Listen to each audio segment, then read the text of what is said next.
সব দোয়া কবুল হয়েছে, একটা দোয়া ছাড়া। মাযালিকা দুআ ইয়া শাব, কি সেই দোয়া? যুবক এবার বলতে শুরু করলো, আমার জীবনে যে দোয়াটা আল্লাহ কবুল করে নাই সেটা হচ্ছে আমি আল্লাহর কাছে অনেক চেয়েছি, অনেক দোয়া করেছি যে আল্লাহ, শুনেছি এই জামানার সবচেয়ে বড় মুহাদ্দিস, তার নাম নাকি ইমাম আহমদ ইবনে হাম্বল।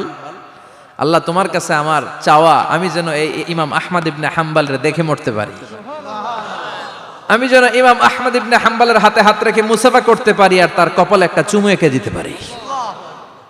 আহমদ ইবনে হাম্বল আবেগপ্রবণ হয়ে গেলেন, চোখের পানি ছেড়ে দিলেন, বললেন, যুবক, তোমার এই দোয়াটাও কবুল হয়ে গিয়েছে।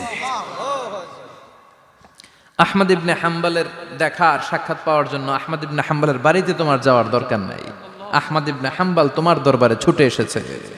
আনা আহমদ ইবনে হাম্বল মুহাদ্দিসুদ দাহর, আমি নিজেই আহমদ ইবনে হাম্বল।